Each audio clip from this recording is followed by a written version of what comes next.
ముఖ్యంగా ప్రకటన గ్రంథంలో ఆశీర్వాదాలు ఎక్కువగా కనబడవు. మీరు కావాలంటే 22 అధ్యాయాలు చదువుకోవచ్చు. ప్రకటన గ్రంథంలో ఆశీర్వాదాలు ఎక్కువ కనబడవు. రాబో ఉగ్రత కనిపిస్తుంది. దేవునికి స్తోత్రం కలుగును గాక. ఆల్రెడీ ఈ ప్రకటన గ్రంథం 22 అధ్యాయాలలో ఉన్న విషయాలు యోహాను భక్తుడి యొక్క దర్శనంలో ఆల్రెడీ జరిగింది. ఆయన దర్శనంలో ఆల్రెడీ జరిగింది, కానీ వాస్తవానికి మాత్రం జరగవలసి ఉన్నది. మళ్ళీ చెప్పండి గట్టిగా. కాబట్టి ఇవంతా కూడా దర్శన పుస్తకం అంటారు. ప్రకటన గ్రంథాన్ని మరి ఒక మాటలు ఏమంటారంటే దర్శన పుస్తకం లేదా ప్రకటన గ్రంథం. ప్రకటన అంటే అర్థం ఏంటి చెప్పండి? ప్రకటన అంటే ఒక అర్థం. ఇప్పుడు పాస్టర్ గారు ఆదివారం పూట ఏం చేస్తారు? సపోజ్ ఈ నెలలో ఒక పెళ్ళి ఉందనుకో మీ చర్చిలో, ఆదివారం రోజు ఏం చేస్తారు? ఈ వారంలో జరగబోయేటువంటి కార్యక్రమాలు ప్రకటన అని చెప్పి చెప్తారా? అంటే ప్రకటన అంటే జరిగిపోయిందా లేకపోతే జరగబోయేదా? అది ఒక మాటలో మీకు సింపుల్గా అర్థమవుతుంది. ప్రకటన గ్రంథం అంటే ప్రకటన అంటే జరగబోయేది. ఆ విధంగా జరగబోయేటువంటి అంశములలో 13వ అధ్యాయముల నుండి ఈ మృగాన్ని గురించి మనం ధ్యానిద్దాం. ఇప్పుడు మరొకసారి చదవండి. ప్రకటన గ్రంథం 13వ అధ్యాయము మొదటి 2 వచనాలు. 10 కొమ్ములను 7 తలలను గల యొక్క క్రూర మృగము సముద్రములో నుండి పైకి వచ్చుట చూచితిని. దాని కొమ్మల మీద 10 కిరీటములను దాని తలల మీద దేవదూషణకరమైన పేర్లను ఉండెను. నేను చూసిన ఆ మృగము చిరుతపులను పోలి ఉండెను. దాని పాదములు ఎలుగుబంటి పాదముల వంటివి, దాని నోరు సింహము వంటిది. దానికి ఆ ఘట సర్పము తన బలమును తన సింహాసనమును గొప్ప అధికారమును ఇచ్చాను. ఇక్కడ ఈ మృగాన్ని మనం చూస్తే చాలా జాగ్రత్తగా గమనించాలి. యోహాను భక్తుడు ఏమంటున్నాడు అంటే, మరియు సముద్రములో నుండి ఒక క్రూర మృగము పైకి వచ్చుట చూచితిని. అయితే ఆ మృగము ఎలాగుందంట? చూడటానికి చిరుతుపులిలాగా ఉందంట. నోరేమో సింహపు నోరంట, కాళ్ళేమో ఎలుగుబంటి కాళ్ళంట. నేను చూచిన ఆ మృగము అని అంటూ ఇవన్నీ చెబుతూ, మరియు దానికి 7 తలకాయలు అంటున్నాడు, 10 కొమ్ములు అంటున్నాడు. ఇప్పుడు కొన్ని ఈ బొమ్మను చూడండి. ఈ బొమ్మను చూస్తూ నా మాటలు వినండి. ఏంటి ఈ యొక్క బొమ్మ? దీనికి 7 తలకాయలు ఉన్నాయి, 10 కొమ్ములు ఉన్నాయి, చిరుతుపులి తోలు, సింహపు నోరు, ఎలుగుబంటి పాదాలు. అసలు కొన్ని వాస్తవాలు ఆలోచిద్దాం. వాస్తవాలు, ఇటువంటి విచిత్రమైన మృగం రియల్గా ఉంటుందా? నేనైతే ఇంతవరకు చూడాల. మీరేమైనా చూసారా? సరే, నేను చూశాను, మీరు చూశారు. ఎక్కడ చూసాము, ఎందులో చూసామంటే ఈ ప్రకటన గ్రంథం 13వ అధ్యాయంలో చూసాం. వాక్యములో చూస్తున్నాం, వాక్యములో చదువుతున్నాము, కానీ వాస్తవానికి ఇటువంటి మృగం లేదు. మరి యోహానికి దర్శనంలో కనబడుతుంది కాబట్టి ఇప్పుడు మనం ఏం చేయాలి? దాని గురించి చర్చించాలి, లేకుంటే ధ్యానించాలి. ఇదంతా కూడా జరగబోయే విషయాలు. అతనికి దర్శనంలో కనబడింది కాబట్టి మనం ధ్యానించాలి. ధ్యానిస్తే పరిశుద్ధాత్మ దేవుడు చక్కగా దీని గురించి మనకి బయలుపరుస్తాడు, మాట్లాడతాడు. ఇప్పుడు కొన్ని వాస్తవాలకు వెళ్దాం. కొన్ని వాస్తవాల్లోకి. ఒక తలకాయి 2 కొమ్ములు ఉంటే, ఎద్దు అనుకోండి, ఆవు అనుకోండి, గేదె అనుకోండి, అది ఏ జంతువు అయినా అనుకోండి, ఒక తలకాయి 2 కొమ్ములు ఉన్నాయి అనుకోండి, అదేంటి? ఒక తలకాయి 2 కొమ్ములు ఉన్నాయి అనుకో, అదేంటది? ప్రకృతి. ఏంటది? ప్రకృతి. సహజంగా ప్రకృతి. ఒక తలకాయి 2 కొమ్ములు ఉంటే ప్రకృతి. మరి దీనికి ఎన్ని తలకాయలు? 7 తలకాయలు. కొమ్ములు ఎన్ని? మరి దీన్ని ఏమన్నది? వికృతి. ఏంటిది? వికృతి. తెలుగులో సందులు సమాసాలు రావా మీకు? వచ్చు కదా. మరి ఓకే, చెప్పండి. ఇదేంటిది? వికృతి. ప్రకృత, వికృత. ఆ, చిన్న ఎగ్జాంపుల్, జస్ట్ చిన్న ఎగ్జాంపుల్. ఒక తలకాయి 2 కొమ్ములు ఉంటే అది ప్రకృతి, సృష్టి. మరి ఇది 7 తలకాయలు 10 కొమ్ములు వేసుకొని కనపడుతుంది కాబట్టి దీన్ని ఏమనాలి? వికృతి. ఆ విషయం అట్లా పెట్టండి. మరి ఇప్పుడు ఇంకొకటి ఏంటయ్యా అంటే ఇది ప్రకృతి కాదు వికృతి అని మనకు అర్థమైపోయింది. ఇంకో విషయం, ఒకవేళ నిజంగానే 7 తలకాయలు నిజంగానే 10 కొమ్ములు కలిగి ఇటువంటి ఒక మృగం సముద్రంలో ఉందనుకోండి. ఇప్పుడు అక్కడ వాక్యం ఏమని రాయబడింది? నేను చూస్తుండగా ఎందులోంచి పైకి వచ్చింది అంటున్నాడు. ఇటువంటి ఒక మృగం లేదా ఒక తలకాయ 2 కొమ్ములు కలిగినటువంటి బర్రెలు కానీ దున్నపోతులు కానీ ఏదైనా కానివ్వండి, అసలు జంతువులు కానీ ఇటువంటి మృగాలు కానీ నేలల్లో ఉంటే బతుకుతాయా? మరి యోహాను ఏమంటున్నాడు? ఇది ఎక్కడి నుంచి పైకి వస్తుందంట?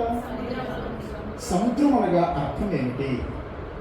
సముద్రంలో నీళ్లు అనగా అర్థం ఏమిటి? ఒకవేళ ఈ యొక్క సముద్రం ఇటువంటి మృగం సముద్రంలో ఉంటే సముద్రంలో ఉన్నది అందులోనే ఉండక అసలు ఇది ఎందుకు పైకి వస్తుంది? ఆ విషయం అంట పెట్టండి. ఇటువంటి మృగాలు సముద్రంలో ఉంటే ఊపిరాడక చస్తాయి. దేవునికి స్తోత్రం కలుగును గాక. చేపలు నీళ్ళల్లో ఉండాలి, మృగాలు అడవిలో ఉండాలి, పక్షులు ఆకాశంలో ఉండాలి, మనుషులు పొడి వాతావరణంలో ఉండాలి. ఎవరు ఎక్కడ ఉండాలో అక్కడే ఉండాలి. ప్లేస్ మారిందా? ఏంటి ప్లేస్ మారితే ఏమైంది? చస్తారు. ప్లేస్ మారితే ఏమైంది? ఇప్పుడు నీళ్ళలో ఉన్న చేపలు తీసి బయట అయింది ఆ గంటలో గంట కూడా అవసరం. కొరమేళ్ళు లాంటి చేపలు అయితే కొరమేళ్ళు అయితే 1 గంట బతుకుతాయి. మిగతా చేపలు అయితే 1/2 గంట 1 గంట చచ్చిపోతాయి. మనిషిని తీసుకెళ్ళి నీళ్ళలో పెట్టండి గంట సేపు, మనిషి ఏమవుతాడు? చచ్చి ఊరుకుంటాడు. అట్లాగే ఇటువంటి మృగాలు కానీ మనుషులు కానీ నీళ్ళలో పెడితే సస్తాం. కానీ నీళ్ళలో ఉన్నటువంటి చేపలను తీసుకొచ్చి బయటేస్తే అవి వస్తాయి. అంటే ఏంటి? చేపలు నీళ్ళలో ఉండటానికే తయారు చేయబడ్డాయి. పక్షులు ఆకాశంలో విహరించడానికి ఎగటానికే తయారు చేయబడ్డాయి. మనుషులు ఈ భూమి మీద ఉండటానికి తయారు చేయబడ్డారు. మరి మృగాలు అడవిలో. వాస్తవానికి మృగాలు అడవిలో ఉండాలి, కానీ ఇక్కడ అడవిలో కాదంట, సముద్రంలో నుంచి పైకి వస్తుందంట. సముద్రంలో నుంచి. దేవునికి స్తోత్రం కలుగును గాక. ఇది ప్రకృతి కాదు వికృతి అని తెలుసుకున్నాం.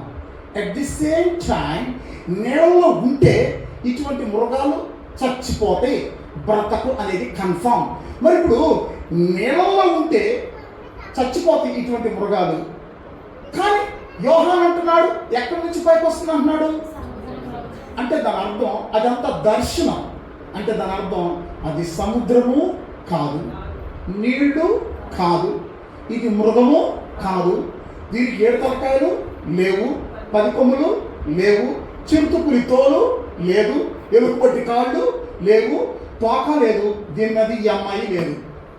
లేదని చెప్పుకుంటున్నాం, కానీ దర్శనంలో మాత్రం ఉన్నాయి. అది మాత్రం ఆ పాయింట్ మాత్రం మీరు మనసులో పెట్టుకోండి. దేవునికి స్తోత్రం కలుగును గాక. ఇప్పుడు చూద్దాం అసలు ఏంటి మృగం. ఎవరు అసలు ఈ మృగం? ప్రకృతి కాదు వికృతం తెలుసుకున్నాం.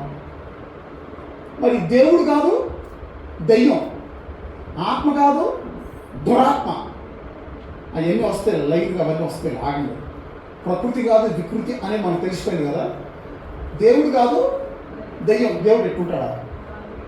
నేను ఒకరిని అడిగా, ఎక్కడ ఆర్మూర్లో వాక్యం చెప్తున్నప్పుడు అడిగా, ఎలా బాబు ఈ బొమ్మ ఏంటో అని అడిగా ఒక అబ్బాయిని.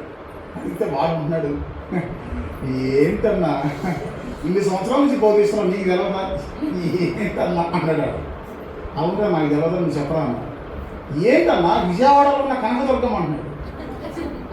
విజయవాడలో ఉన్న ఓర్ని కడుపు చల్లకుండా దుర్గమే అంటే వాడికి అనిపించింది. వాస్తవానికి కూడా కొంచెం అట్లా ఉంది, ఇది వాస్తవానికి కూడా కొంచెం అట్లా ఉంది. కానీ కనకదుర్గకి ఒక చేతులు కాదు, ఎన్ని చేతులు ఉంటాయి? ఇటు ఒక 5 చేతులు, అటు ఒక 5 చేతులు. కనకదుర్గని ఈ మృగం మొయ్యదు. ఏ మృగం వస్తుంది? పులి. ఏంటి? పులి. కానీ అది కాదు.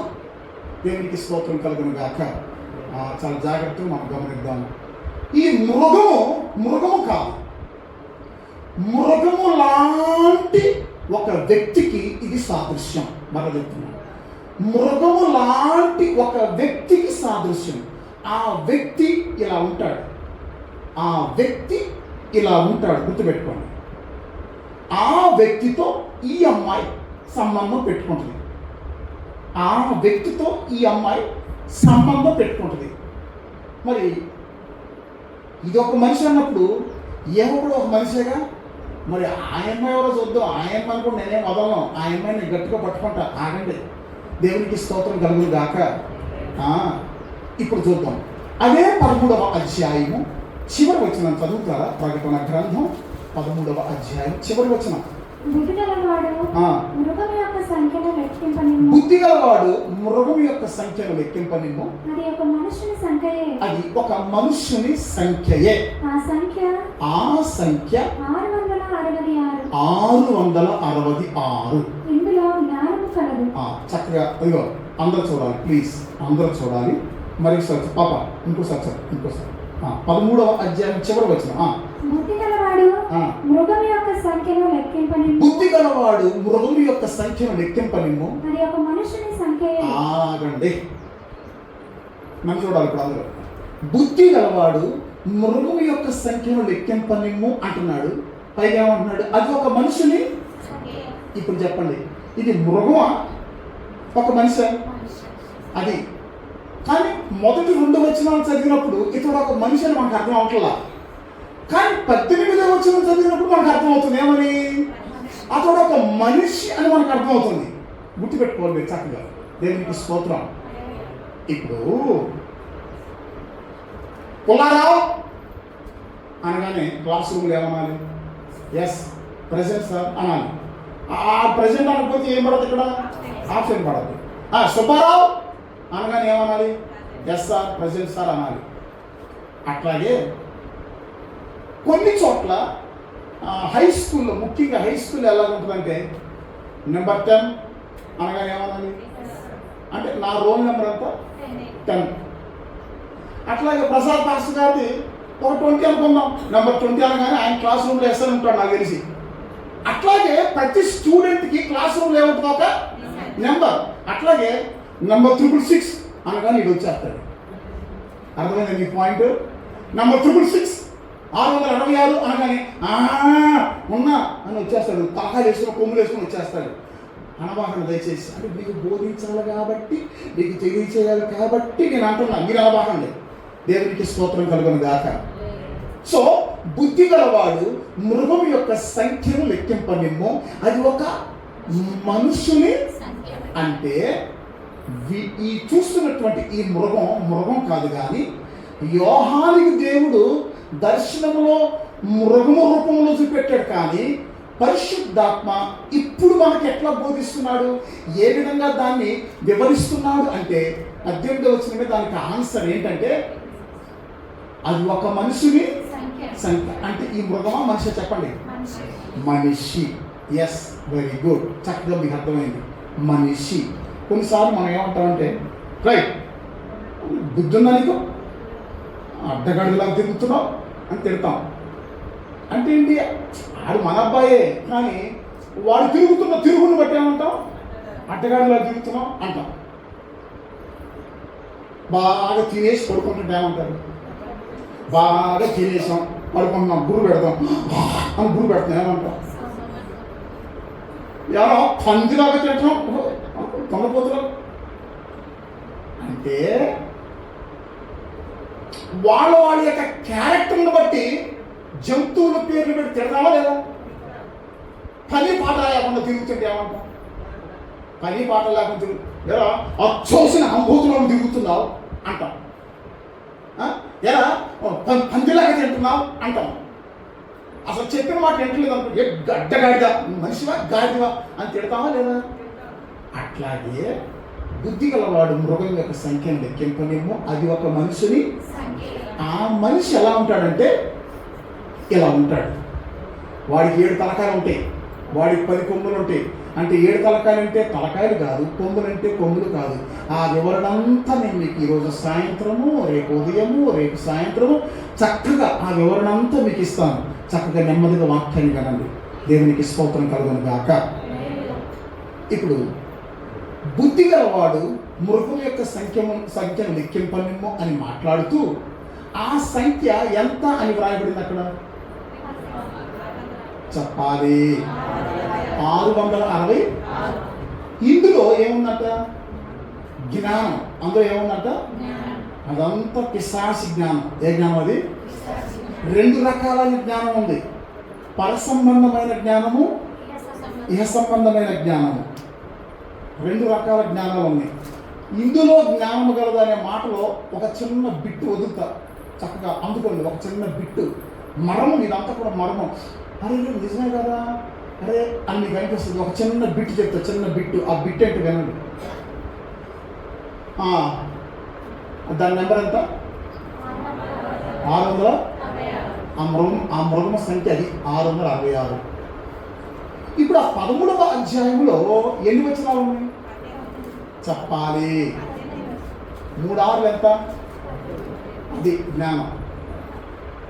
అది జ్ఞానం. 3 6 ఎంత? ఇవన్నీ కూడా మర్మయుక్తంగా వ్రాయబడి. ఎట్లా వ్రాయబడి? మర్మయుక్తంగా వ్రాయబడి. ఈ మర్మాలు విప్పేది ఎవరంటే పరిశుద్ధాత్మ ప్రభు. చాలా జాగ్రత్తగా మీరు గమనించాలి. ఇవన్నీ గంటలు కూర్చొని పరిశీలించి సేకరించి ప్రార్థనలో కనిపెట్టి సిద్ధపడి 16 సంవత్సరాలుగా బోధిస్తున్నాను. ఎన్ని సంవత్సరాలుగా? అంత ఈజీగా తమాషాగా మీరు తీసుకోబాకుండా దేవునికి స్తోత్రం కలుగును గాక. చిన్న బిట్టు మీకు వదిలే. ఇటువంటి బిట్లు చాలా ఉన్నాయి, చెప్తా. 3 6 ఎంత? ఆ అధ్యాయంలో ఎన్ని వచనాలు? లెక్క సరిపోయిందా లేదా? అంటే ఈ మృగం వచ్చే మాట నిజమే. ఎక్కడి నుంచి వచ్చే మాట నిజం? సముద్రంలో నుంచి. ఇప్పుడు సముద్రం అంటే ఏంటో చూద్దాం. దేవునికి స్తోత్రం కలుగును గాక. సముద్రము అనగా ఈ మృగం సముద్రంలో నుంచి పైకి వస్తుందని తెలుసుకున్నాం. సముద్రము అనగా చూడండి, యెషయా గ్రంథం 57వ అధ్యాయము 20 వచనాన్ని చదవండి దయచేసి. యెషయా గ్రంథం 57వ అధ్యాయము 20వ వచనము. భక్తిహీనులు కదిలించిన సముద్రము వంటి వారు. భక్తిహీనులు కదులుచున్నటువంటి సముద్రము వంటి వారు. అది నిమ్మళింపనేరదు. దాని జలములు బురదను మైలును పైకి వేయును. చూసారా? దేవునికి స్తోత్రం కలుగునుగా. ఇక్కడ యెషయా ప్రవక్త భక్తిహీనులు లేదా భక్తిహీనులను దేంతో పోలుస్తున్నాడు? కదులుచున్న సముద్రంతో పోలుస్తున్నాడు. భక్తి కలిగిన వారు కదలకుండా ఉంటారు, భక్తి లేని వాళ్ళు కదులుతూ ఉంటారు. అది అసలు విషయం. భక్తి కలిగిన వారు ఎలా ఉంటారు? కదలకుండా ఉంటారు, స్థిరంగా ఉంటారు ప్రభువులో. భక్తి లేని వాళ్ళు కదులుతూ ఉంటారు. ఆ సముద్రంలో ఉన్న నీళ్లు ఎప్పుడు చూసినా కదులుతూ ఉంటాయి. పెద్ద పెద్ద అలలు పొంగులు వస్తూ ఉంటాయి. అదిగో స్థిరత్వం లేక, ఆత్మీయ జీవితంలో స్థిరత్వం లేక, భక్తి జీవితంలో భక్తి లేక భ్రష్టులైపోయి కదులుతూ ఉన్నటువంటి ఆత్మీయ జీవితం లేనటువంటి దుష్టులతోనూ దుర్మార్గులతోనూ భక్తిహీనులతోనూ సముద్రం యొక్క నీళ్లను, సముద్రం యొక్క జలమును యెషయా ప్రవక్త ఏం చేస్తున్నాడు? పోలుస్తున్నాడు. భక్తిహీనులు కదులుచున్న సముద్రమును పోలి ఉన్నారు. మిర్యాలగూడ అనే ప్రాంతంలో ఒక విశ్వాసం ఉన్నాడు. మిర్యాలగూడ నల్గొండ జిల్లా. నేను అక్కడ 96లో సేవ చేశాను. 1996లో సేవ చేశాను. అక్కడ ఒక విశ్వాసం ఉన్నాడు. ఆయన భక్తి పరుడు, కానీ భయం లేదు. ఏం లేదు. అదేంటి పాస్టర్, భక్తి అన్న ఒకటేగా, భయం అన్న ఒకటేగా, అదేంటి మీరు విడదీసి చెప్తున్నారు ఏంటి అని మీరు అనవచ్చు. అందరికీ భయభక్తులు లేవు. ఎక్కువ మందికి భక్తి ఉంది, కానీ భయం లేదు. అది తెలుసుకోండి. ఎక్కువ మందికి ఏముంది? భక్తి ఉంది, కానీ ఏం లేదు. అది భయం ఉన్న వాళ్ళు జబర్దస్త్ చూస్తారా? భయం ఉన్న వాళ్ళు సినిమాలు చూస్తారా? భయం ఉన్న వాళ్ళు విచ్చలవిడిగా ఉంటారా? గుర్తుపెట్టుకోండి. దీన్ని బట్టి మిమ్మల్ని గురించి మీరే లెక్క పెట్టుకోండి. మీకు భయము భక్తి రెండు ఉన్నాయని ఇవ్వాలి. దేవునికి స్తోత్రం కలుగును గాక. ఆ విశ్వాసం ఏం చేస్తాడు చెప్పనా? ఇప్పుడు లేడు, చచ్చిపోయాడు పాపం. ఆయన పేరు ప్రభుదాస్, ఆయన పేరు. ఇప్పుడు లేడు, చచ్చిపోయాడు. ప్రభు నన్ను నిద్రించాలని చెప్పాలి. చచ్చిపోయాడు అనకూడదు. పొద్దున్నే స్నానం చేస్తాడు. ఉదయం 9 గంటలకు డ్యూటీకి వెళ్ళాలి. స్నానం చేస్తాడు. స్నానం చేసి బయటకు వచ్చి టవల్తో తుడుచుకోడు. ఆ స్నానం చేసినటువంటి నీటి చుక్కలు ఒంటి మీద అట్లా ఉంటాయి. అలాగే ఉంటే ఇంత బాగా టర్కీ టవల్ అంటే కొంచెం పెద్దగా గాదర ఉంటుంది. టర్కీ టవల్ అది కట్టుకుంటాడు. కట్టుకొని మంచం దగ్గర అలా మోకరిస్తాడు. మంచం దగ్గర మోకరించి ముచ్చటగా 3 సార్లు బైబిల్ చదువుతాడు. ముచ్చటకి ఎన్నిసార్లు? ఇట్లా తెరవగానే ఏ వచనం వస్తే ఆ వచనం చదువుతాడు. రైట్, ఆమేన్. రెండోసారి ఆమేన్. మూడోసారి ఆమేన్. 3 సార్లు బైబిల్ చదువుతాడు ముచ్చటగా. కనీసం ఆ బైబిల్ చదవడానికి ఒక 5-6 నిమిషాలు టైం పడుతుంది. ఈరోజు బైబిల్ చదవటం అయిపోయింది. బైబిల్ మూసేస్తాడు. బట్టలేసుకుంటాడు, నిలబడతాడు. ప్రభు స్తోత్రం, ప్రభు ప్రయాణంలో తోడుగా ఉన్నాడు ప్రభు. మళ్ళీ సాయంత్రం క్షేమంగా ఇంటికి రావడానికి సహాయం చేయండి ప్రభు. ఆమేన్. ప్రార్థన కూడా అయిపోయింది. బాగుంది భక్తి. స్నానం చేసిన తర్వాత ఒళ్ళు తుడుచుకోకుండా బైబిల్ చదవటం, డ్రెస్ చేసుకున్న తర్వాత బయటికి వెళ్ళేటప్పుడు ప్రార్థన చేసుకున్నట్టు అంతా బాగానే ఉంది. అసలు విషయం ఏంటి చెప్పరా? సాయంత్రం వచ్చేటప్పుడు బండి బాగా ఫుల్గా లోడ్ అయ్యి వస్తుంది. సాయంత్రం అయ్యేటప్పుడు బండి ఎలా వస్తుంది? ఫుల్గా లోడ్ అయ్యి స్ట్రైట్గా నడవదు.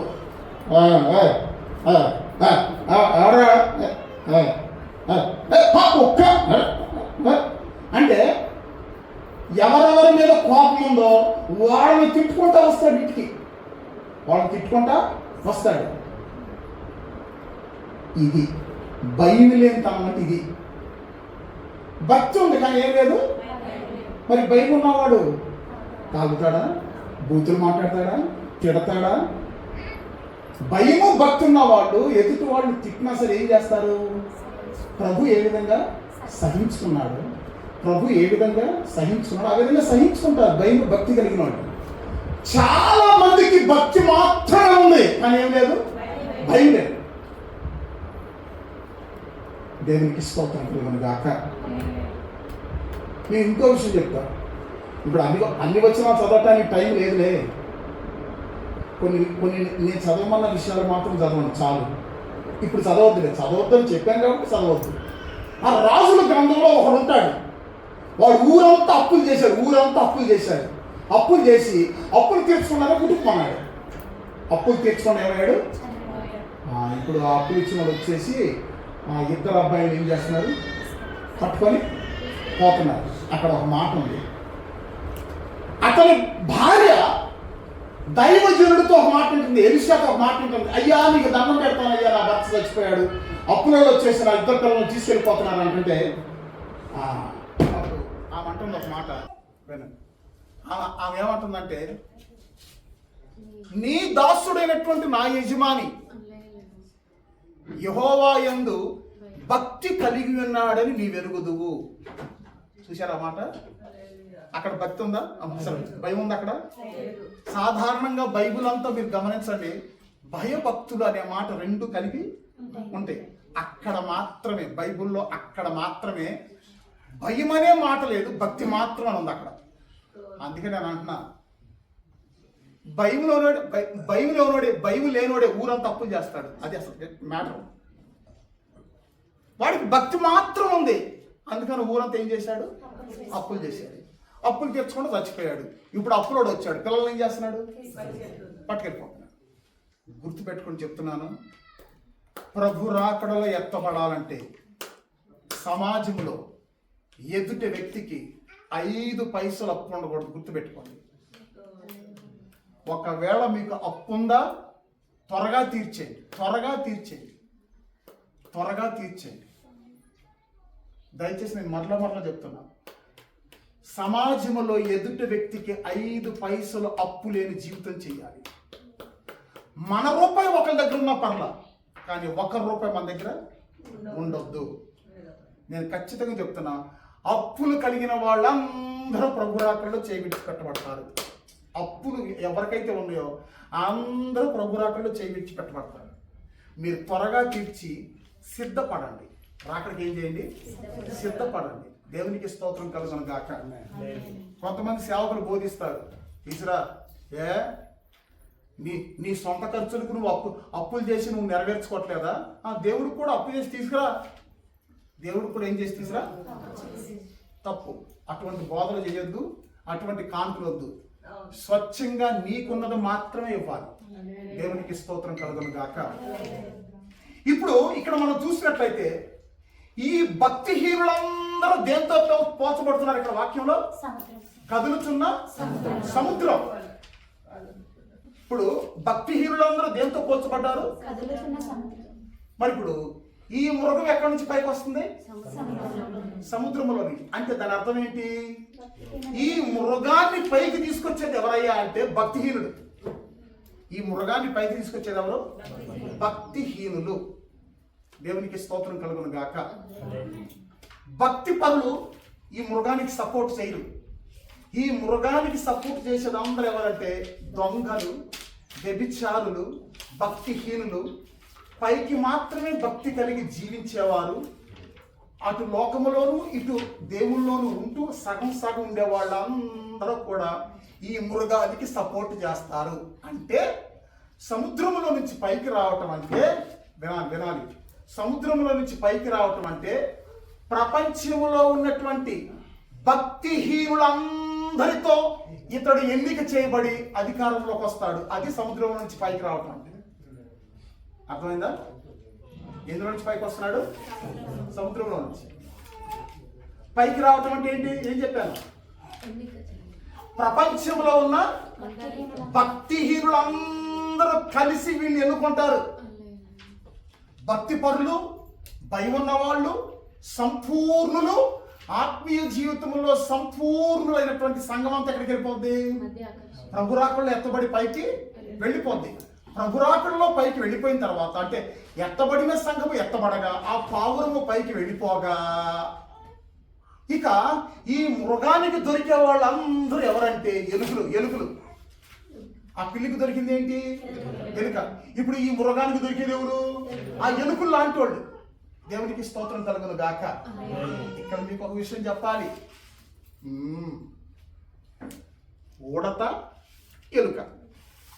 ఈ ఉడత తోకకి ఈ ఎలుక తోకకి తాడు కట్టండి. ఈ రెండిటికి ఈ రెండు తోకలకు తాడు కట్టి వదిలేయండి. ఆ దృశ్యాన్ని కొంచెం ఊహించుకోండి. ఆ దృశ్యాన్ని కొంచెం ఏం చేయండి? ఊహించుకోండి. ఎట్లా ఉంటుంది? ఎలుక తోకకి ఉడత తోకకి తోక కట్టాం, తాడు కట్టాం. ఎట్లా ఉంటుంది? ఊహించుకోండి కొంచెం. నేను ఊహిస్తున్నా, మీరు ఊహిస్తున్నారా? మరి ఊహిస్తే చెప్పండి. ఉడతేమో పైకి వెళ్ళద్ది, ఎలుక కుదురుతాయి రెండింటికి. అదిగో అనేక మంది ఇళ్లలో భర్త ఏమో ఉడత, భార్య ఎలుకలు. మరి కొంతమంది ఇళ్లలో భార్య ఏమో ఉడత, భర్తలేమో ఎలుకలు. మందిరానికి వెళ్దాంరా అంటే కాదు, కొత్త సినిమా రిలీజ్ అయింది వెళ్దాంరా. మందిరానికి వెళ్దాంరా అంటే కాదు, మటన్ కూర వండు. మటన్ కూర వండిన తర్వాత నువ్వు ఎటన్నా పో. ఇంకేంది? మటన్ కూర అయ్యేటప్పటికి మధ్యాహ్నం 2 అయింది. ఇంక తిని పడుకోవటమే. మందిరం ఎక్కడిది ఇక్కడ? కాబట్టి అనేక మంది ఇళ్లలో జరుగుతున్న ఫైటింగ్ ఏంటంటే ఉడత తోక, ఎలుక తోక. మరి ఇప్పుడు ఆ పిల్లికి దొరికింది ఏంటి అంటే దాని అర్థం సముద్రములో నుంచి ఈ యొక్క మృగం ఎట్లా పైకి వస్తుందంటే ఈ మృగాన్ని పైకి ఆహ్వానించేది. అంటే ఆ వ్యక్తిని 660 అదొక మనుషుని సంఖ్య అని చదివాం కదా. ఆ మనిషిని పైకి ఆహ్వానించేది ఎవరు అంటే అధికారంలోకి తీసుకొచ్చేది ఎవరంటే భక్తిహీనులు. ఎవరు చెప్పాలి మీరు? ఇప్పుడు వాళ్ళందరూ దేంతో పోల్చబడ్డారు? అక్కడ యెషయా గ్రంథంలో కదులుతున్న. ఇప్పుడు ఇంకో విషయం ఆలోచిద్దాం. కదులుతున్నటువంటి సముద్రముతోనే భక్తిహీనులు ఎందుకు పోల్చబడ్డారు అని మనం చూస్తే సముద్రం నీళ్ళు తాగటానికి పనికి వస్తాయా? అదిగో లోకంలో జనాలు అట్టున్నారు. సముద్రం పెద్దదే, ఓహో బాగుంటాయి, చేపలు గీపలు బొచ్చుడు ఉంటాయి అందులో, కానీ ఒక్క చొక్కన తాగటానికి పనికి వస్తుందా? జాగ్రత్త. మనం కొంచెం మంచివాళ్ళం, నేను నిజంగా చెప్తున్నా, మనం కొద్దిగా మంచివాళ్ళం. లోకములో అన్ని జనులతో మీరు పెట్టుకోబాకండి. ఘనత నొంది ఉండి బుద్ధిహీనులైన వారు నశించు జంతువులను పోలి ఉన్నారు. ఎంతది? 40వ కీర్తన 8వ వచనం అనుకుంటున్నా, చూడండి. 40వ కీర్తన 11వ వచనం లేదా 8వ వచనం? 49. చూడండి, చెప్పండి దయచేసి ఆ వచనం. 49:8 లేకుంటే చివరి వచనం. 49వ అధ్యాయం చివరి వచనం అంట.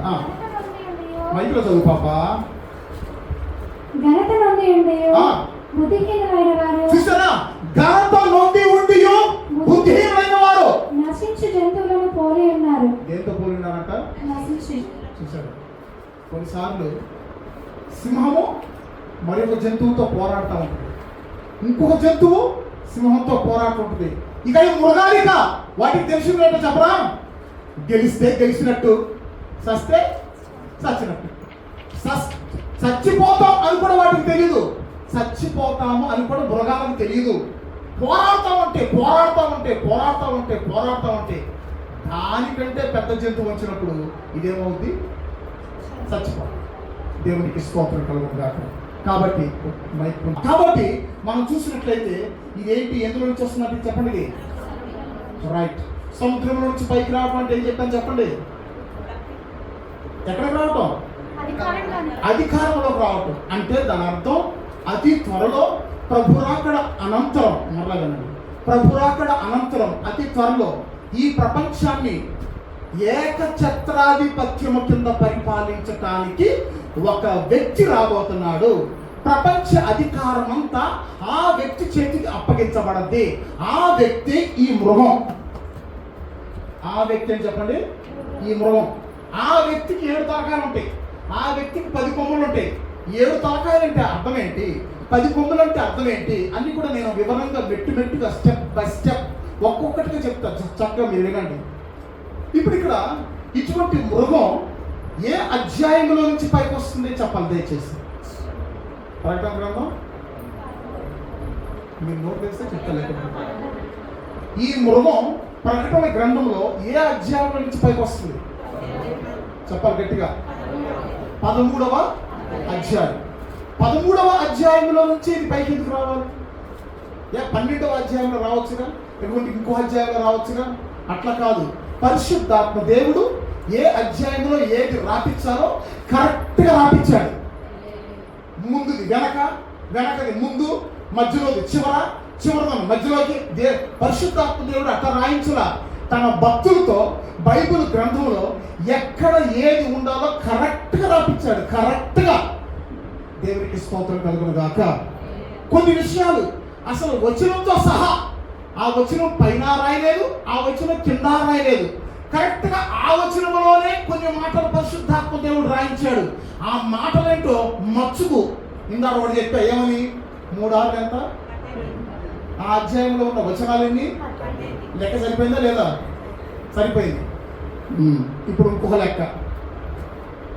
15x28 ఎంత? 15x28 ఎంత?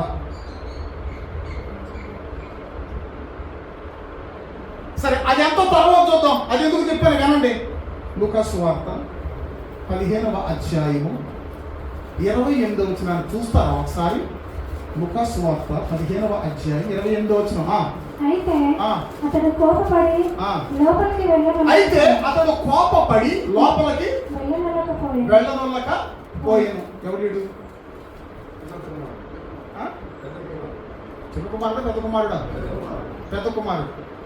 అయితే అతడు కోపపడి లోపలికి, తండ్రి వచ్చి అంటున్నాడు, అరే రారా, నీ తమ్ముడు తిరిగి వచ్చాడరా, నీ తమ్ముడు మారు మనసు పొందాడరా, రారా రే, వాడితో పాటు కలిసి మనం సంతోషపడదాం, రారా, నీ తమ్ముడు చనిపోయి బ్రతికాడరా అని తండ్రి బ్రతిలాడుతున్నాడు. కానీ వీడు అంటున్నాడు, నేను రాను అని ఆ లోపలికి రాలేదంట. అధ్యాయం ఎంత చెప్పాలి? వచ్చిన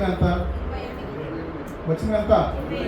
15x28 ఎంత లెక్క చేయండి. అసలు 420 వీడు. అర్థమైందా మీకు? అసలు 420 ఎవడు? తప్పిపోయి వచ్చినోడు 420 కాదు. ఆడ ఆల్రెడీ తప్పిపోయాడు, మారు మనసు పొందాడు, తండ్రి దగ్గరికి తిరిగి వచ్చాడు. వాడు వచ్చాడు, వీడు రావాలంటే రావట్లా. మరి ఇప్పుడు చెప్పండి, అసలు 420 ఎవరు? వచ్చినోడా రానే అనేవాడా? అంటే మందిరానికి రానివాళ్ళంతా 420. జాగ్రత్తగా వినాలి. లెక్కలు తెలియకపోతే సబ్జెక్ట్ తెలీదు. లెక్కలు తెలియకపోతే ఏం తెలీదు. ఇప్పుడు చెప్పండి, అసలు 420 ఇంట్లో ఉన్నవాడా పోయి ఇచ్చినవాడా? అదనమాట. ఇంటి దొంగను ఈశ్వరుడైనా పట్టుకోలేడట.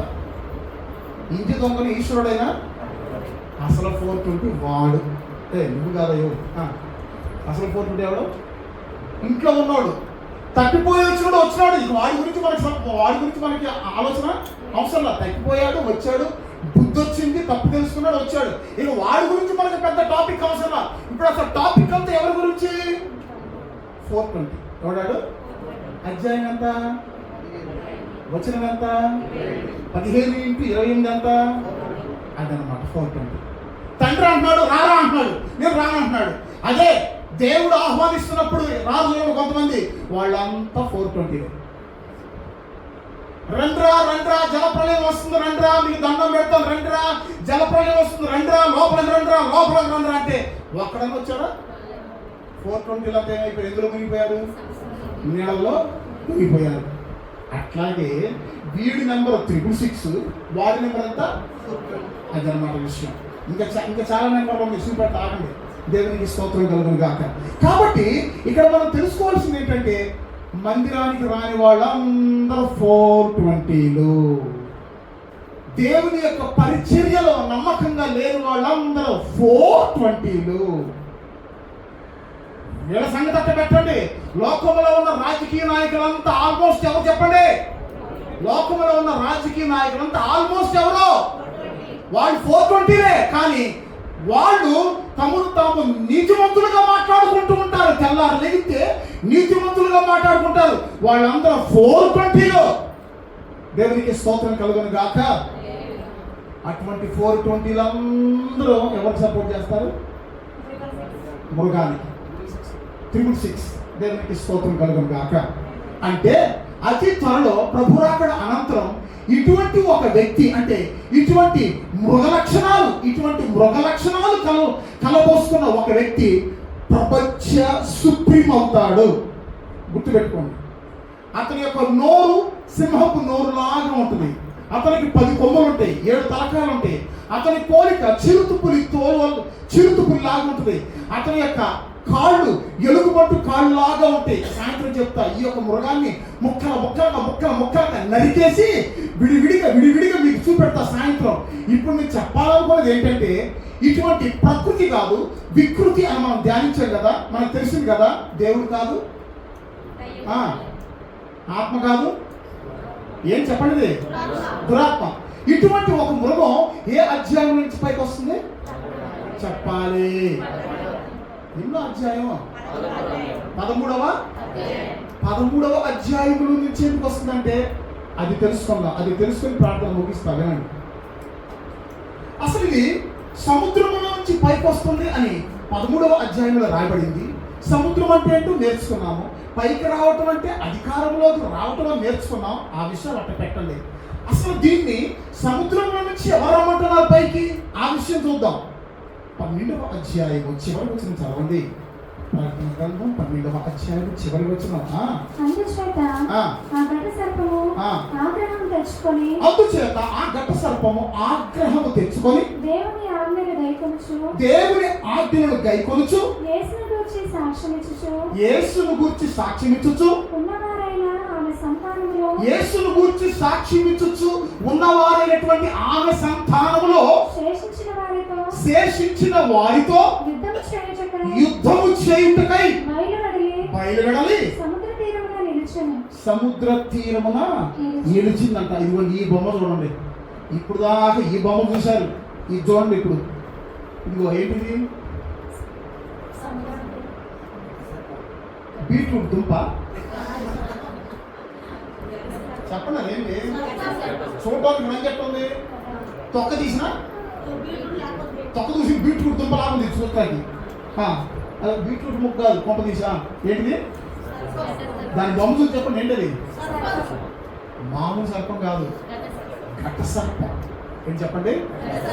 ఇది పోయి ఎక్కడ నిలబడిందంట చూడండి, వచ్చిన చూడండి 12 చివరి వచ్చిన చూడండి ఎక్కడ పోయి అది ఎక్కడ నిలబడింది? సముద్ర తీరం అంటే ఒడ్డున, అంతేనా? ఒడ్డున అది ఇక్కడ నిలబడిందంట. నన్ను చూడండి, నన్ను చూడాలంట ఇక్కడ నిలబడిందంట. వెనకాల పాక వేసుకొని నిలబడి.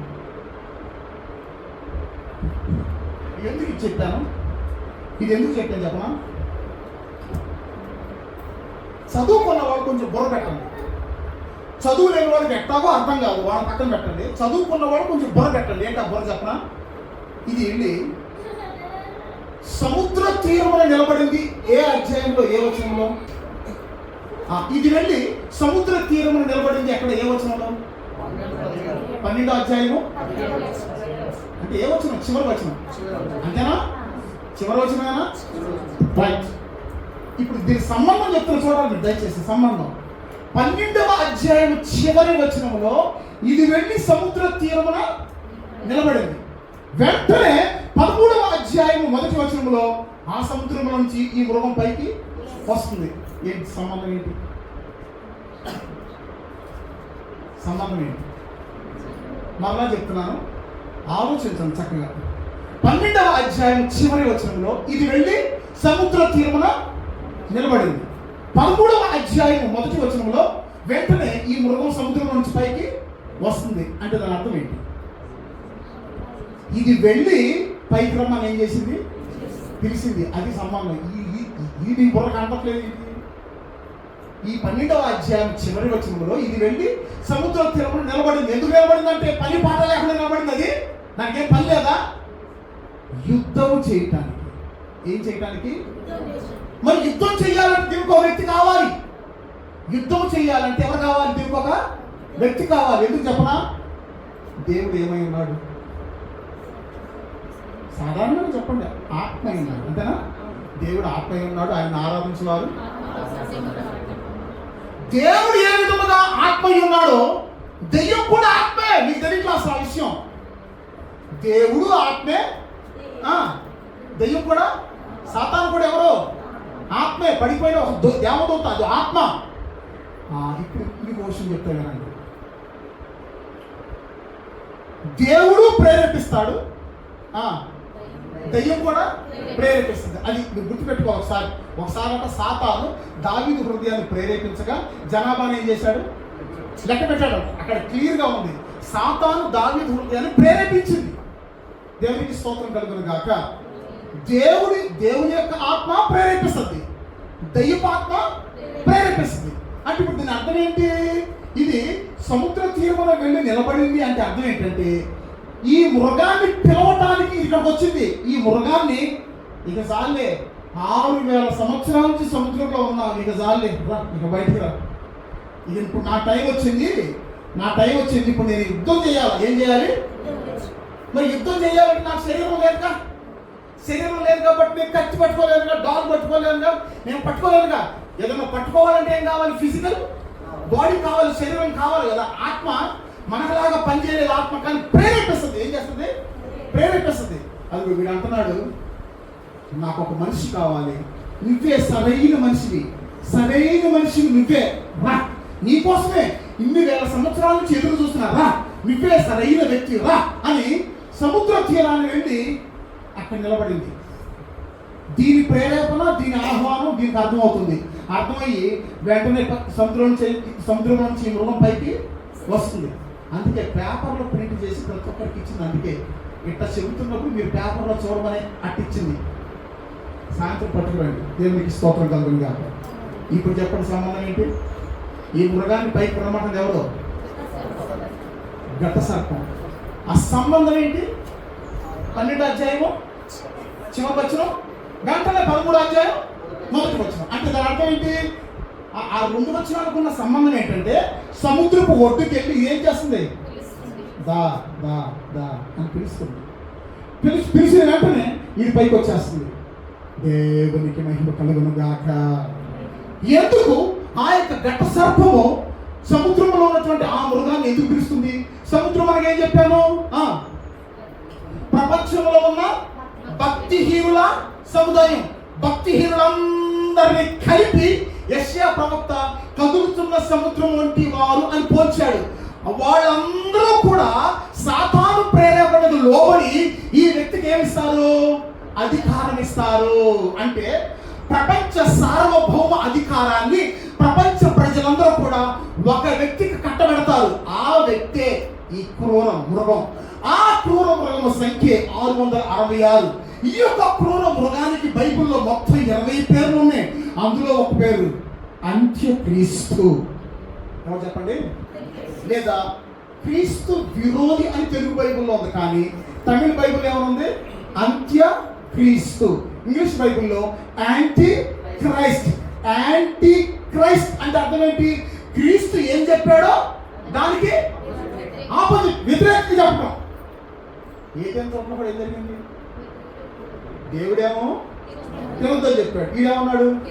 తినొచ్చు, తింటే పైగా మీరు ఎట్లుంటారు?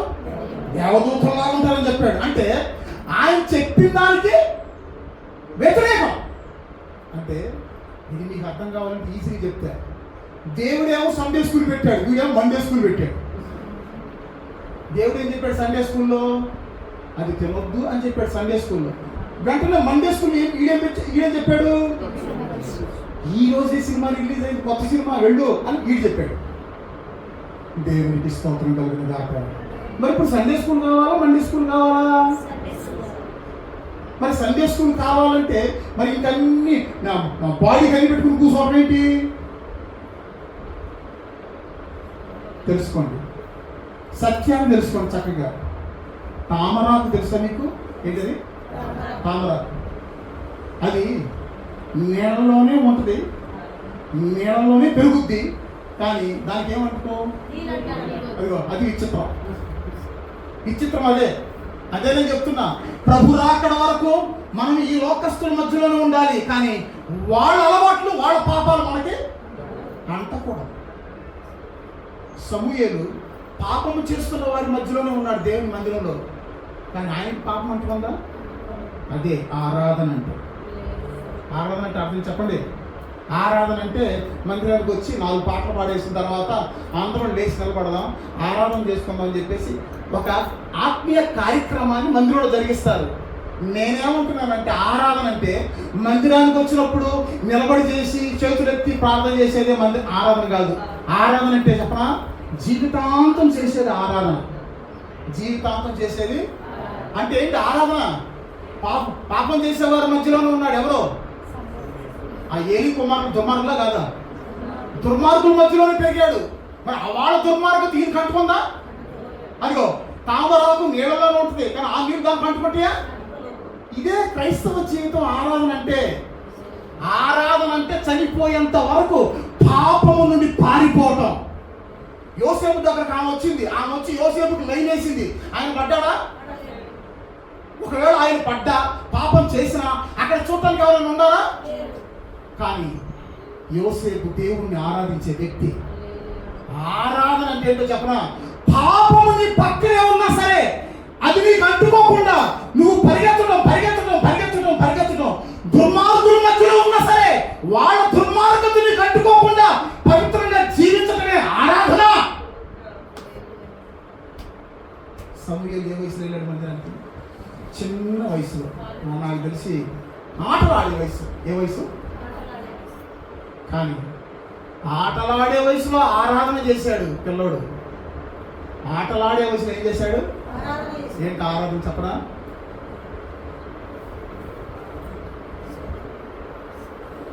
హన్న ఇట్లా మోకరించిందంట. మోకరించి దేవునికి మొక్కుకుంది. ఎట్లా మొక్కుకుందంటే,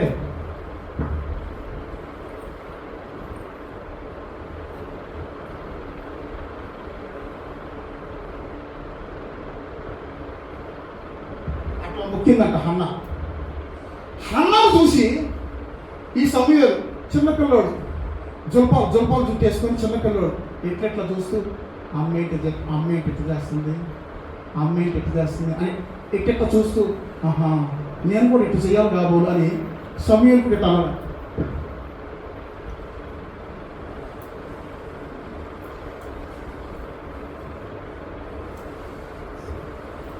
ఆటలాడుకునే వయసులో ఎవడైనా మోకరిస్తారా?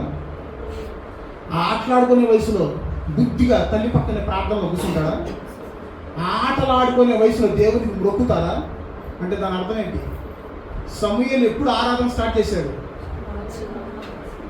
మ్రోక్యను అనే మాట రాయబడింది అక్కడ. ఏ మాట రాయబడింది? మ్రోక్యను. ఆటలాడుకునే వయసులో సమూయేలు దేవుడికి మ్రోక్కాడు, ఆరాధన చేశాడు. ఆ యొక్క ఆరాధనే ఇశ్రాయేలు జాతిలో అతన్ని అత్యున్నత స్థానానికి తీసుకెళ్ళింది. ఆ యొక్క ఆరాధన. మరలా చెప్తున్నా, దుర్మార్గుల మధ్యలో ఉన్నాడు సమూయేలు, కానీ వాళ్ళ దుర్మార్గత అతనికి అంటలా. క్రైస్తవ జీవితం అంటే అదే. దేవునికి స్తోత్రం కలుగును గాక. కాబట్టి ఇక్కడ మీరు చాలా జాగ్రత్తగా గమనించండి. యోసేపు దగ్గరికి ఆమె వచ్చింది. ప్రతిరోజు యోసేపుకు లైవ్ వేస్తుంది, కానీ యోసేపు ఆమెకు పడ్డాడా? పారిపోయాడు. ఆరాధన అంటే ఆరాధన నిలబడి అందరం లేచి ఆరాధన చేసుకుందాం అన్నప్పుడు చేతులెత్తి ఆరాధన పాట పాడతారే, అది కాదు ఆరాధన. చనిపోయేంత వరకు పాపం నీకు అంటుకోకుండా నువ్వు పరిగెత్తడమే ఆరాధన. ఆరాధన అంటే ఒకరోజు చేసి ముగించేది కాదు.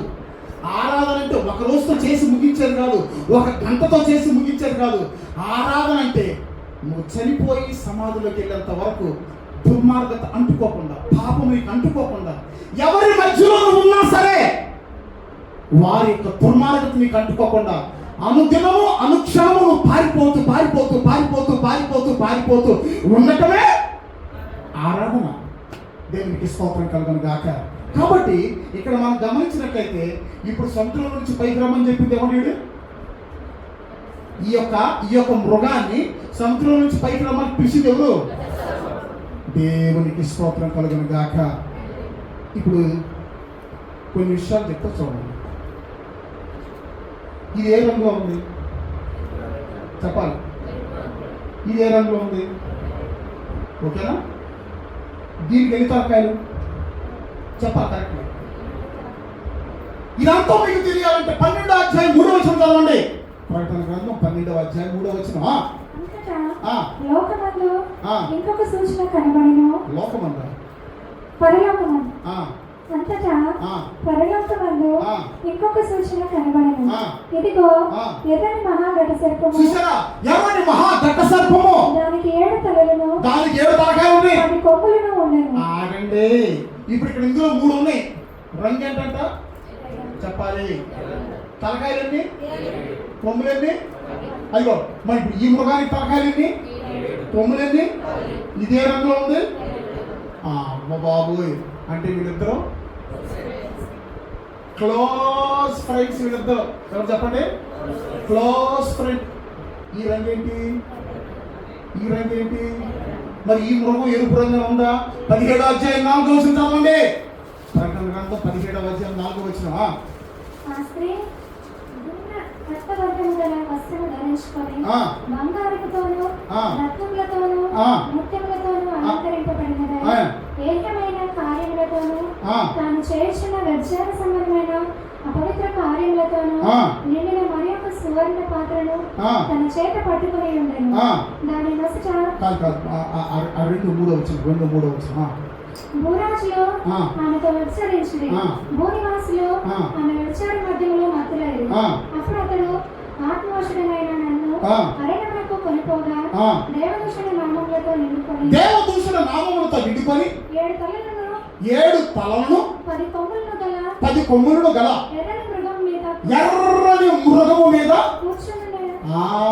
చూసారా? ఇదిగో ఈ అమ్మాయి ఏ మృగం మీద కూర్చోంది? దీని రంగు ఏంటి చెప్పండి?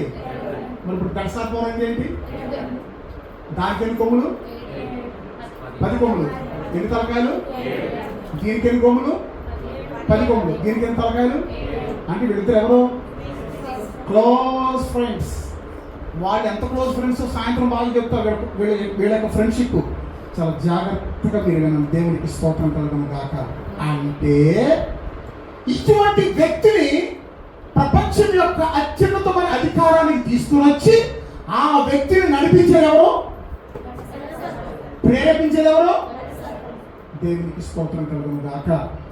ఇప్పుడు మరి ఒక మర్మం మీకు చెప్పాలనుకుంటున్నా. మరి ఒక మర్మం. ఆ మర్మం ఏంటంటే, ఆ ఘట సర్పం ఎవడు, వాడి యొక్క చరిత్ర ఏంటి, వాడి యొక్క అడ్రస్ ఏంటి అని మనం చూస్తే, వాడు ఎవడో కాదు, ఏదైనా తోటలో ఆదాము హవ్వలను మోసం చేసిన వాడే వాడు.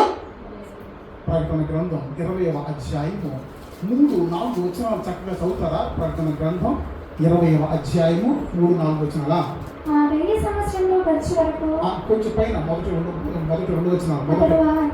అతడు అది సర్పమును, అతి సర్పమును కాదు, ఆది సర్పమును అనగా అపవాదియు సాతాను అను ఆ ఘట సర్పమును పట్టుకొని 1000 సంవత్సరములు. చాలు.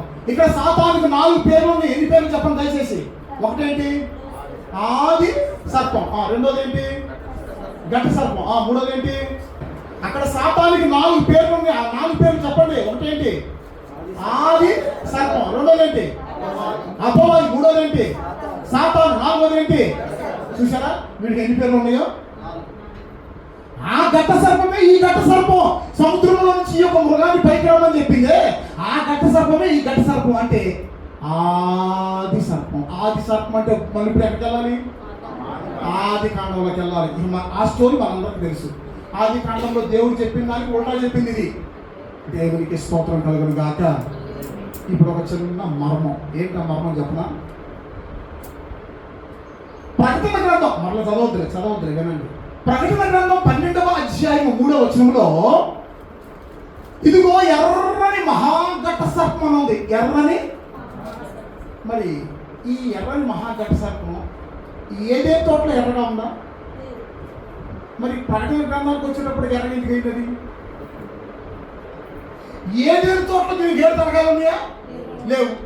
ఏదేని తోటలో 10 కొమ్మలు ఉన్నాయా? లేవు. మరి ప్రకటన గ్రంథానికి వచ్చేటప్పటికి వీటికి కొమ్ములు తలకాయ ఎట్లా వచ్చినాయి? దేవునికి మహిమ కలుగును గాక. గాడి బాగా బలిస్తే ఏమంటారు? అంటగాడు. ఏమంటారు? పంది బాగా ఊరితే ఏమంటారు? ఊర పంది. ఏంటి? తొండ బాగా ముదిరితే ఏమంటారు? ఊసరు. అట్లాగే అట్లాగే వీడు ఏదేని తోటలో ఎర్రగా లేడు. ప్రకటన గ్రంథానికి వచ్చేటప్పటికి ఎర్రగా అయ్యాడు. ఏదేని తోటలో కేవలం సర్పమే. ప్రకటన గ్రంథానికి వచ్చేటప్పటికి ఘట సర్పం. ఎట్లా అయ్యాడు? నాకు అర్థం కావట్లా. తొండ ముదురు ఊసలు వెళ్ళేటట్టు, పంది ఊరు ఊర పొందేటట్టు, గాడి పలిసి అట్టగాడేటట్టు వీడు అయ్యాడు. ఏదేని తోటలో వీడు ఎర్రగా లేడు. ప్రకటన గ్రంథానికి వచ్చేటప్పటికి ఎర్రగయ్యాడు. అంటే 65 గ్రంథాలు దాటుకుని వచ్చేటప్పటికి వీడు బాగా సీనియర్ అయిపోయాడు. జూనియర్ కొమ్ములు ఉంటాయా? దూడ కొమ్ములు ఉంటాయా? కొమ్ములు వచ్చే దేనికి? బర్రెకు. దూడ కొమ్ములు ఉండవు. అంటే అర్థం ఏంటి? ఏదేని తోటలో వీడు దూడ, ప్రకటన గ్రంథంలో బర్రె. ఏదేని తోటలో సర్పం, ఇక్కడికి వచ్చేటప్పటికి ఘట సర్పం. మరి ఇక్కడికి వచ్చేటప్పటికి ఎర్రగా ఎట్టయ్యాడు. ఎర్రగా చూడండి, బీట్రూట్ జ్యూస్ లాగా ఉన్నాడు. రంగు బీట్రూట్ జ్యూస్ లాగా. ఆ ఎరుపేట చెప్పనా? హేబేలు మొదలుకొని ప్రవక్తల రక్తాన్ని వీడు తాగుతూ వస్తున్నాడు. మొట్టమొదటి హతసాక్షి ఎవరు బైబిల్లో? హేబేలు మొదలుకొని ప్రవక్తల రక్తాన్ని, పరిశుద్ధుల రక్తాన్ని, మొన్న చనిపోయిన ప్రవీణ్ పగడాల గారి యొక్క రక్తాన్ని, స్టెఫన్ యొక్క రక్తాన్ని, పౌలు యొక్క రక్తాన్ని, ఇంకా చెప్పడానికి అసలు మనకి తెలియనటువంటి హతసాక్షుల సంఖ్య ఎంతో ఎవరెవరో ఉన్నారు. 2000 నుంచి మనం చూస్తే, 2000 సంవత్సరాల నుంచి మనం చూస్తే ఎంతోమంది హతసాక్షులు ప్రభు కొరకు చనిపోయారు. ప్రభు నిమిత్తం చచ్చిపోయారు. వాళ్ళు వెనకాల అయ్యో నేను భయపడుతున్నా, పారిపోతున్నా అని వాళ్ళు వెళ్ళిపోలా. ధైర్యంగా నిలబడి మరణించడానికైనా సిద్ధపడ్డారు. కానీ ప్రభువును మాత్రం వాళ్ళు ఏం చేయలేదు, మొదలేదు. వాళ్ళందరి రక్తాన్ని వీడు తాగుతూ వచ్చాడు. హేబేలు రక్తము మొదలుకొని ప్రవక్తలు, పరిశుద్ధులు, నీతిమంతులు అందరి యొక్క రక్తాన్ని 6000 సంవత్సరాల నుంచి తాగుతూ వచ్చి ప్రకటన గ్రంథానికి వచ్చేటప్పటికి వీడు రంగు ఎట్టయిపోయింది. ఇదండి సంగతి. అది బీట్రూట్ రంగు కాదు, రక్తపు రంగు. ఏమని చెప్పండి, అది సంగతి. ఏదేని తోటలో వాడు దూడ, ఏదేని తోటలో వాడు ఎరుపుగా లేడు, ఏదేని తోటలో వాడికి కొమ్ములు లేవు, ఏదేని తోటలో వాడు తలకాయలు లేవు. ప్రకటన గ్రంథానికి వచ్చేటప్పటికి వాడి యొక్క నిజస్వరూపం బయటకు వచ్చేసింది.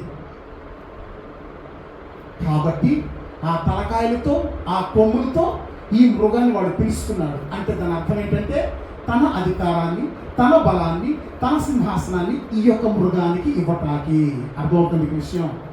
ఎందుకు వాడు ఏమై ఉన్నాడు? దేవుడు ఏమై ఉన్నాడు? ఫస్ట్ చెప్పండి. ఆత్మ ఉన్నాయి. దెయ్యం కూడా ఏమైంది? ఆత్మే. మరి ఇప్పుడు వాడు పని చేయాలంటే వాడికి ఒక మనిషి, ఆ మనిషి ఎవరంటే ఈ మృగం. బుద్ధి గల వాడు మృగం యొక్క సంఖ్యను లెక్కింపలేమో, అది ఒక మనిషిని. అంటే ఇటువంటి మనిషి ఒకడు ప్రపంచ అధికారానికి వస్తాడు. వాడిని తీసుకొచ్చేది ఎవరంటే వీడు అందరిని ప్రేరేపిస్తాడు. అందరంటే ఎవరిని? ఆ సముద్రం నుండి ఎవరున్నారు? భక్తిహీనులు. దేవునికి స్తోత్రం కలుగును గాక. ఎంత చక్కగా ప్రభు మాట్లాడుతున్నాడు. చక్కగా మీరు ఆలోచించాలి, ధ్యానించాలి. దేవునికి స్తోత్రం కలుగును గాక. ఈ 2 రోజులు కూడా మీరు టైం చూడొద్దు, వాక్యం మీద మనసు పెట్టండి. ఇటువంటి సమయం మళ్ళీ మనకు దొరకపోవచ్చు. ఆదివారం ప్రసంగం అంటే 1:45 నిమిషాల్లో ముగించేది. బైబిల్ స్టడీ 45 నిమిషాలు, గంటలో ముగించేది కాదు. కాబట్టి ఈ 2 రోజులు కూడా సమయాన్ని చూడొద్దు. చక్కగా వాక్యాన్ని విని హృదయాన్ని నింపుకోండి. ఏమి నింపుకోండి చెప్పండి. మధ్యలో ఒక విషయం చెప్పేసి ముగిస్తా. అదేంటి? హేబేలు మొదలుకొని ప్రవక్తల యొక్క రక్తము, పరిశుద్ధుల యొక్క రక్తాన్ని వీడు తాగుతూ వచ్చాడని చెప్పాను కదా. మధ్యలో ఒకరి రక్తాన్ని మాత్రం వీడు తాగలేకపోయాడు. ఎవరి రక్తం? అబ్బా, ఈ బయట చెప్పారే. అంటే దాని అర్థం ఏంటి? అట్లా అడగగానే చెప్పారంటే అర్థం ఏంటి చెప్పాలి? మీ బ్యాటరీ ఆన్లో ఉంది. ఎందులో ఉంది? బ్యాటరీ ఎందులో ఉంది? ఆన్లో. అంటే బ్యాటరీ ఆన్లో ఉంటే మాకు సంతోషం. అసలు బ్యాటరీ అయిపోయింది అనుకో, ఇక తోసి ఆ బస్సు ఏమో స్టార్ట్ అయ్యి సాగు, మనం వెళ్ళలేం. అది చెప్పండి గట్టిగా, చెప్పండి. సో మధ్యలో ఒకరి రక్తాన్ని మాత్రం వీడు తాగలేకపోయాడు. ఎవరే? గట్టిగా. కానీ ఆ పోతీఫర్ భార్య యోసేపుకు లైన్ వేసినట్టు వీడు కూడా యేసు ప్రభువుకు లైన్ వేసాడు. అది తెలుసా మీకు? తెలీదా? ఏంటి? వీడు యేసు ప్రభువుకు లైన్ వేసాడు. ఏంటది చెప్పండి చూద్దాం. దైవ సేవకు వీడు యేసు ప్రభువుకు లైన్ వేసాడు. అదేంటి చెప్పండి. నువ్వు నాకు నమస్కారం చేస్తే అదిగో యేసు ప్రభువుకు లైన్ వేసాడు వీడు. ఆ రోజు పోతీఫర్ ఫరో ఆమె భార్యలో దూరి ఎవరికి లైన్ వేశాడు? యోసేపుకి. మరి ఇప్పుడు 2000 సంవత్సరాల కిందట ఎవరికి లైన్ వేశాడు? అంటే అర్థం ఏంటి? వీడి పని ఏంటి? భక్తులకు లైన్ ఏంటి? వీడి పని భక్తులకి ఏమైందో లైన్ వేసి ఎట్లయినా సరే వాళ్ళని ఏం చేయాలి? పాపంలో ఏం చేయాలి చెప్పండి.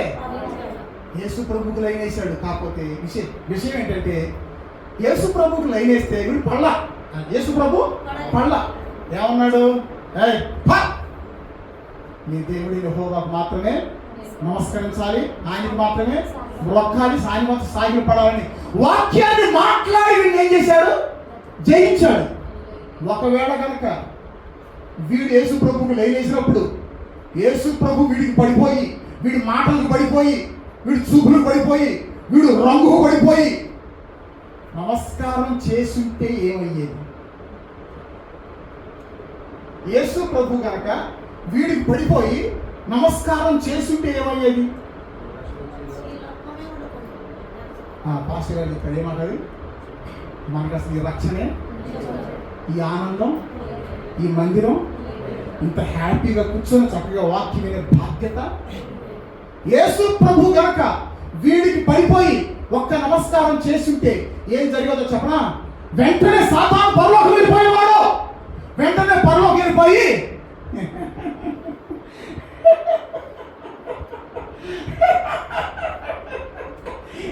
ఏంటి అప్పుడే ఏంటయ్యా ఈ హల్లెలూయా ఏంటి, ఈ ఆమేన్ ఏంటి, ఈ ఆరాధన ఏంటి, ఈ స్థుతులు ఏంటి, ఈ యొక్క సన్మానం ఏంటి, ఈ సింహాసనం ఏంటి, తండ్రి ఏంటి, పరిశుద్ధాత్మ ఏంటి, దూతలు ఏంటి, కెరూబులు ఏంటి, శరాబులు ఏంటి, మహాదూతలు ఏంటి, అసలు ఈ ఆరాధన ఏంటి? ఆపడే ఆరాధన ఆపడే.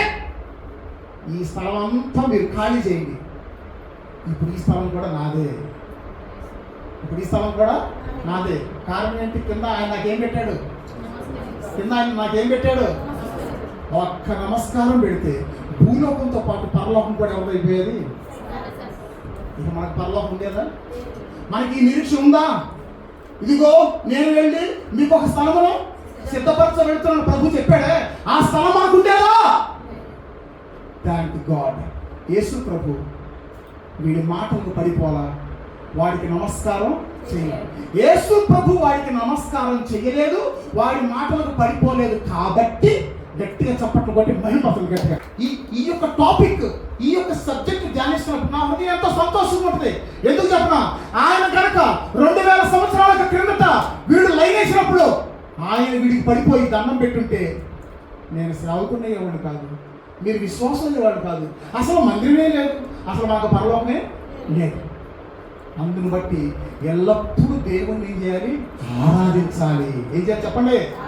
ఒక రోజు కాదు, 2 రోజులు కాదు, ఒక రోజు కాదు, 2 రోజులు కాదు, ఎల్లప్పుడూ కూడా ప్రభువుని ఆరాధించాలి. ఆరాధించడం అంటే అర్థం ఏంటి? హన్నాను చూసి సమూయేలు ఏం చేశాడు? మొక్కాడు. దుర్మార్గుల మధ్యలో ఉన్నా సరే ఆయనకి ఏమంటుకోరా? అతను భార్య యోసేపుకి లైన్ వేసినా సరే యోసేపు అక్కడి నుంచి ఏం చేశాడు? ప్రతిరోజు పారిపోవటమే ఆరాధన, ప్రతిరోజు మొక్కటమే ఆరాధన. ఒక 2 గంటలే కాదు ఆరాధన, చనిపోయేంత వరకు పారిపోవాలి, అదే ఆరాధన. దేవునికి స్తోత్రం కలుగును గాక. కాబట్టి అతి త్వరలో ఈ మృగం సముద్రం నుంచి పైకి రాబోతుంది. ఈ మృగం నుంచి మనం తప్పించుకోవాలి. ఏం చేయాలి చెప్పండి? తప్పించుకోవాలి. తప్పించుకోకపోతే ఏం జరుగుద్ది?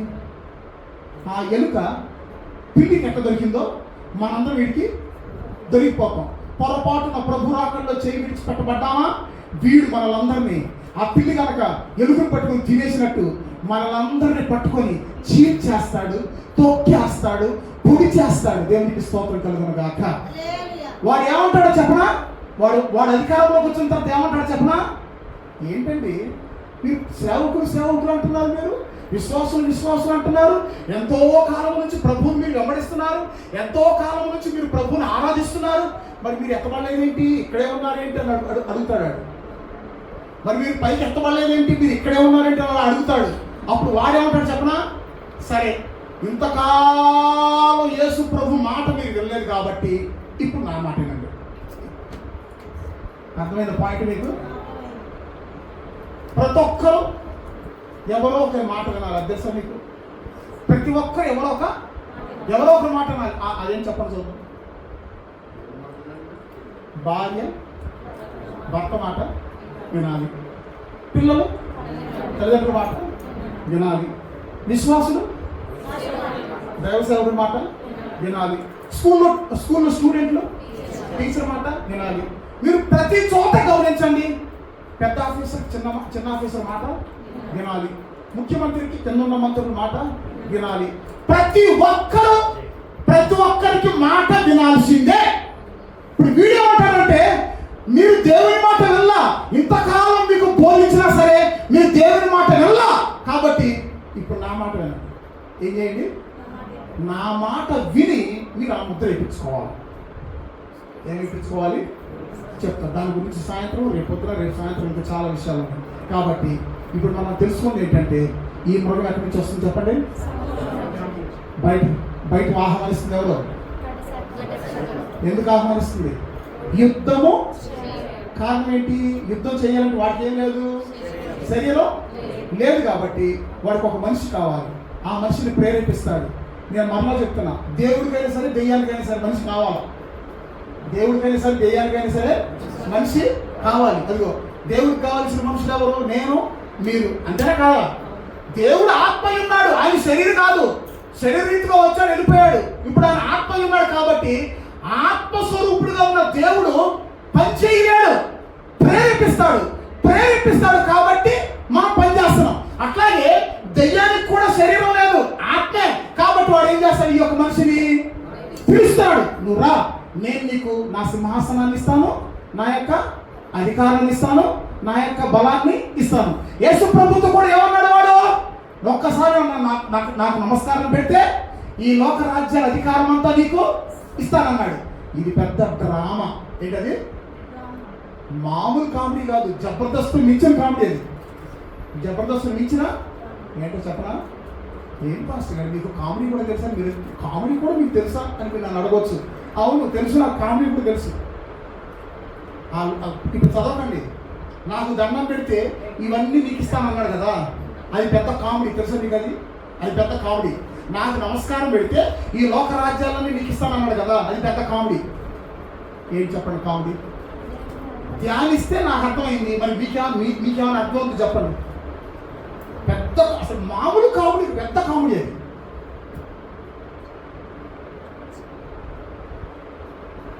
లోక రాజ్యాలన్నింటినీ కలుగు చేసింది ఎవరు? మరి ఇప్పుడు వీడేమంటున్నాడు? నీకు ఇస్తా. పెద్ద కామెడీ కాదు ఇది. అసలు కలుగు చేసింది ఎవరు? సృష్టించింది ఎవరు? ఆయన. వీడు అంటున్నాడు నాకు దండం పెడితే నీకు ఇస్తా, అంత వీడు లేనట్టు. ఎంత పెద్ద కామెడీ అది. దేవునికి స్తోత్రం కలుగును గాక. మళ్ళీ పైగా అందరూ పెద్ద మాయ ఉంది. మాయ ఏం చెప్పనా? నాకు ఒక్కసారి నమస్కారం పెడితే ఇవన్నీ నీకు ఇస్తా. అందులో పెద్ద మాయ ఉంది. అదేంటో చెప్పనా? మరి అన్ని యేసు ప్రభుకి ఇచ్చేస్తే మరి ఆడికి ఏముంటుంది అంటే దాని అర్థం ఏంటి? వాడు నమస్కారం పెట్టించుకుంటాడు కానీ ఇవ్వడు. అది అసలు మ్యాటర్. అది అంటే అర్థం ఏంటి? యేసు ప్రభు కనుక వీడికి దండం పెట్టుంటే యేసు ప్రభుకి ఏం పెట్టేవాడు? పెద్ద పిండం పెట్టేవాడు. వీడికి దండం ఎవరు పెడతారో వాళ్ళందరూ వీడి పిండాలు పెడతాడు. ఆ పిండాలు ఎట్లుంటే చెప్పనా? చుట్టూ అప్పులు. చుట్టూ ఏమంటే అప్పులు. అదొక పెద్ద పిండం. ఎప్పుడు చూసినా పిల్లలకు అసలు ఆరోగ్యం ఉండదు. వచ్చే జీతం అంతా హాస్పిటల్కి అయిపోద్ది. అదొక పెద్ద పిండం. అంటే అర్థం ఏంటి? నువ్వు పూర్తిగా దేవుళ్ళలో ఉన్నట్లా, సగం దేవుళ్ళలో ఉంటున్నావు, సగం దెయ్యంలో ఉంటున్నావు. అందుకని నీ ఇల్లు ఆశీర్వాదకరంగా ఉంటున్నా. పిల్లలకు ఎప్పుడు చూసినా రోగాలు, నీకు ఎప్పుడు చూసినా సరే రోగాలు, ఎప్పుడు చూసినా సరే అప్పుల బాధ, నీకు వచ్చే జీతం అప్పు తెచ్చినాకే సరిపోట్లా. ఇవన్నీ సాతాను పెట్టే పిండాలు. ఏం పెట్టే పిండాలు? సాతాను పెట్టే పిండాలు. వాడికి దండం పెట్టండి. ఎవరు పెట్టండి? మరి ఇప్పుడు ఈ లోక రాజ్యాలన్నింటినీ ఇచ్చేస్తాను అంటున్నాడు. పెడితే ఇస్తాడా? అదే కదా. ఓటేస్తే చేస్తున్నారు వీళ్ళు, చేస్తున్నారు లేదా? అంటే అర్థం ఏంటి? ఓటేసేదాకా ఏం పెడతారు? ఓటేసిన తర్వాత పిండాలు. దేవునికి స్తోత్రం కలుగును గాక. కాబట్టి అతి త్వరలో ఈ మృగం ఏకఛత్రాధిపత్యం కింద ప్రపంచాన్ని పరిపాలించడానికి ఈ మృగం రాబోతుంది. అంటే ఆ వ్యక్తి రాబోతున్నాడు. ఆ వ్యక్తిని ఆహ్వానించేది ఎవరు చెప్పాలి? ఘటసర్. మరి ఎవరైతే ఆహ్వానించారో వాళ్ళ మాట వినాలా లేదా? చెప్పండి, వినాలా లేదా? కాబట్టి ఈ మృగం ఏమంటాడంటే, మీరు ప్రభు రావాలంటే ఎత్తబడాలి కదా, మీరు ఎత్తబడలేదేంటి? లేదయ్యా, మా బంధువుల వల్ల మేము ఎత్తబడలేదు. మా బంధువుల వల్ల కొన్ని వనభోజనాలకు వెళ్ళాము. వనభోజనం ఏంటి? ఏమంటారు ఇక్కడ? ఏమంటారు అక్కడ? పిక్నిక్స్ కాదు, తోటలోకి వెళ్ళి భోజనం చేస్తారు కదా, వనభోజనా? అయ్యా మా బంధువుల వల్ల వనభోజనానికి వెళ్ళామయ్యా. అయ్యా మా బంధువుల వల్ల చెవులు కుట్టించుకున్నామయ్యా, మా బంధువుల వల్ల ముక్కులు కుట్టించుకున్నామయ్యా, మా బంధువుల వల్ల తగిలించుకున్నామయ్యా అని మీరు చెప్తారు. వాడంటాడు నగలు వేసుకోకూడదని, బొట్టు పెట్టుకోకూడదని, గాజులు వేసుకోకూడదని, లోక అలంకారం నీకు వద్దని మీ పాస్టర్ గారు చెప్పలేదా? చెప్పాడు కదా, మరి నువ్వు వెళ్ళలేదు కదా. ఇప్పుడు నా మాటను ఇక ఆడు ఏం చెప్తా చేయాలి. దేవునికి స్తోత్రం కలుగును గాక. అటువంటి భయంకర కాలం రాబోతుంది. దయచేసి అందరూ కూడా మేలుకొనండి. బుద్ధి కలిగిన వాడు మాత్రమే ఆ మృగం యొక్క సంఖ్యను ఏం చేస్తాడు? లెక్క పెడతాడు. సాయంత్రం చెప్తాను ఈ యొక్క మృగం ఏ అధ్యాయం నుంచి పైకి వస్తుందని చెప్పాను. ఏ అధ్యాయం చెప్పండి? 13 అనగా సాయంత్రం చెప్తాను. ప్లస్ ఈ మృగానికి ఎన్ని తలకాయలు? 7 తలకాయలు. కొమ్ములెన్ని? ఈ మృగం మీద కూర్చుంది ఒక అమ్మాయి. ఈ మృగం మీద కూర్చుంది ఒక అమ్మాయి. నాకు తెలిసి ఈ అమ్మాయి ఎవరిని చూస్తుంది? నాకు తెలిసి ఈ అమ్మాయి ఇదిగో ఎవరిని చూస్తుంది ఇక్కడ. ఈ అమ్మాయి ఎవరిని చూస్తుందో నాకు తెలిసి ఏమో చూపు ఎటు ఉన్నాయి. ఈ అమ్మాయి ఎవరిని చూస్తుంది? ఇదిగో ఈ అబ్బాయిని చూస్తుంది. ఎవరిని చూస్తుంది? కరెక్ట్గా ఈ చూపిటే ఉంది. చెప్తా, సాయంత్రం చెప్తా. ఈ అమ్మాయి ఈ అబ్బాయిని ఎందుకు చూస్తుందో సాయంత్రం చెప్తా. 16 సంవత్సరాల నుంచి నన్ను చూస్తుందిలే. చూసి దానికి బోధ వచ్చింది. చూసి దానికి ఏమొచ్చింది? దానికి ఎప్పుడు కొత్త వాళ్ళు కావాలంట. కొత్త వాళ్ళు ఎక్కడికి వెళ్ళి సరే కొత్త వాళ్ళు కావాలంట దానికి. అందుకని ఇక్కడ రాగా నేను ఈ అబ్బాయిని చూస్తుంది. దేవునికి స్తోత్రం కలుగును గాక. కాబట్టి ఈ అమ్మాయి ఎవరు? ఈ 10 తలకాయలు ఏంటి? 7 తలకాయలు ఏంటి? 10 కొమ్ములు ఏంటి? చిరుతుపులి తోలేంటి? సింహపు నోరేంటి? ఎలుగుబంటు పాదాలేంటి? ఆ తోకేంటి? ఆ ప్రతి తలకాయ మీద ఒక పేరు ఉంది. దేవదూషణకరమైన పేర్లు. ఇవన్నీ కూడా సాయంత్రం చెప్తాను. ప్రార్థన పూర్వకంగా రండి, ఆసక్తి పూర్వకంగా రండి. ప్రభువా, అనేక మర్మాలు మాతో మాట్లాడు ప్రభువా, మా హృదయాన్ని నింపండి ప్రభువా అని ప్రార్థన చేసుకుంటూ రండి.